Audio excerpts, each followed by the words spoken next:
Hello YouTube, it's me reporting to you from the future once more.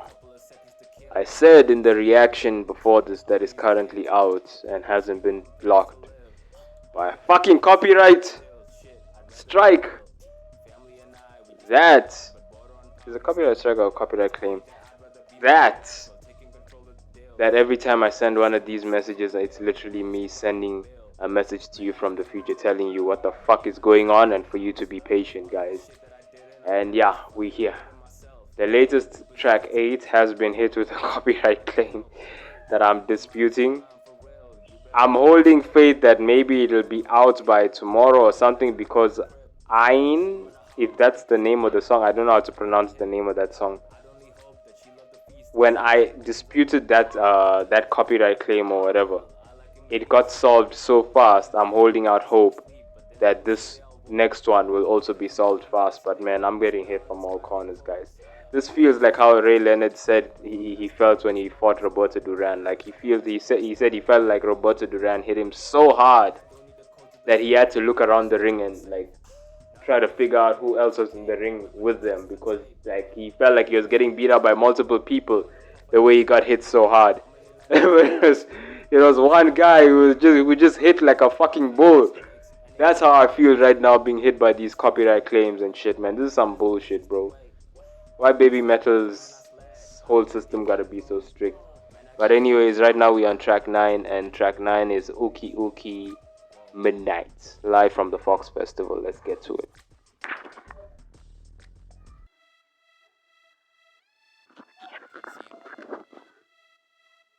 Guys, I'm okay. One, we back to the anime music. The reaction that right now I'm disputing the copyright claim. I already said there was something very different with that music that was from that previous song.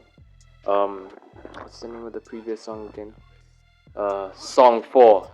Yeah, Song 4 on the album. Not the fourth track, just Song 4. That's its name. But now it looks like we're back to the anime music. And what I would like to say, 1 minute, let me just... is honestly, so far in the album, I'm very surprised with the... 1 minute.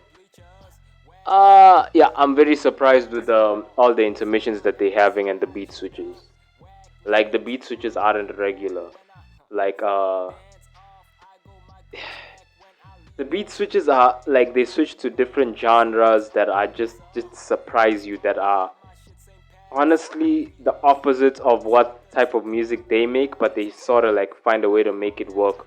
The artists and their producers, like Song 4, they literally had like a whole reggae intermission, and we just saw like a bunch of like Asian people just turn up and like, yeah man, bomboclat, like, you know, they were reggaeing out in that intermission before they went back to rocking out, bro, which was just, it was very like surprising, dude, and interesting. And now over here they got like a dubstep intermission, bro. I'm wondering how far are they gonna take it. Will like Sue Metal just whip out the guitar further into this album and start playing country music in an intermission? Like, how far is this really gonna go? But it's very surprising. But what I will say so far in the album is this is a very well put together album. Like, it's passing the ear test for real. Like a lot of albums nowadays, bro, I like, maybe it's just me in hip hop, man. Like hip hop, bro, like I barely download any hip hop albums nowadays. Like I only download like a select few, because like the albums are so watered down now in our industry. They just literally like throw a bunch of songs together in terms of most artists, and then they just like release it and say this is the artist's debut album. A lot of artists, especially in this TikTok era, they sort of like debuted, like they sort of like get famous really fast. Like it's what I like to call like chasing lightning in a bottle or something, or trying to catch lightning in a bottle, basically, where we all start uploading all of our snippets and our songs, and like we work real hard in hopes that one of these songs will get noticed by a label A&R, or it'll go so viral that it won't even be a question of whether a label A&R will notice you.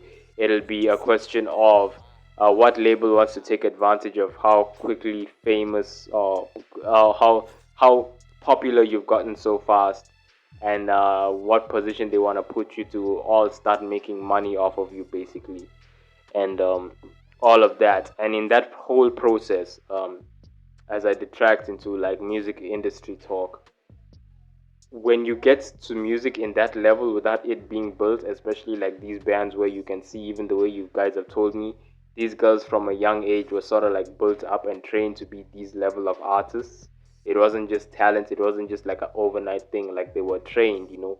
There's so many artists like just like Baby Metal that were trained. You see like people like her. I don't know if you know that artist. Her name is literally Her. And she from a young age, like she was signed to a label from a young age, and they just built her up from there to the all the way to the Grammys, all the way to her being a Grammy award winning artist, instrumentalist. She's truly on another level in terms of her talent. And you see, not everyone has that story. Most of the artists nowadays that are being pushed, not everyone gets like the opportunities to be lucky enough like Baby Metal and everything, where you're found at like an early age or whatever, and then you're built to be this level of an artist. Most people, they just like literally like me, we make music in our bedrooms or whatever with any equipment you can. Some buy as any like recording time they can in different studios. I'm lucky I produce myself, so that all those bills are literally gone. I don't have to pay for anything. So I'm a producer and I produce myself, and I write for myself. I'm my own artist. I'm literally all in one. And in that whole process, we literally, those who are not lucky enough to get that opportunity, or they weren't built in that way. Sorry to philosophize on a freaking like heavy metal, Baby Metal reaction video. We sort of like are in that positioning of trying to catch lightning in a bottle, and whenever like of the few of us actually catch what you call catch that lightning and put it in the bottle, and we become like overnight sensations. Literally, not overnight as in we've been building up, just overnight, like everyone on the internet suddenly likes what you did, and then you're pushed into the limelight. Labels don't waste time in like debuting some kind of project because they want to make so much money off of you.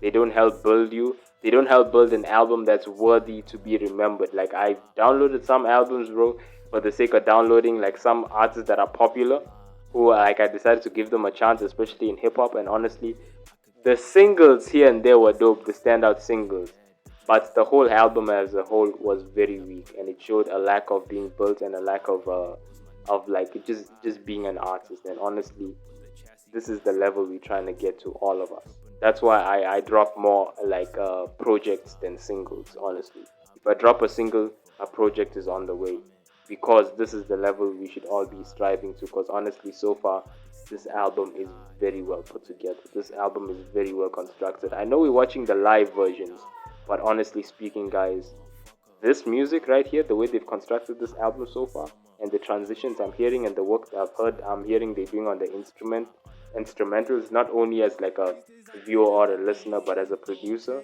and an artist, clean. Like, comment, subscribe, hit the post notifications, and thank you for joining me today. See you tomorrow. Boy, this ain't Beverly Hills. This ain't the land of the rich, but still, we all got heavier bills. I had a couple of seconds to kill, and I used the seconds to kill. All of you kids live to pop pills, we poppin' pills to live. I got an effortless pill.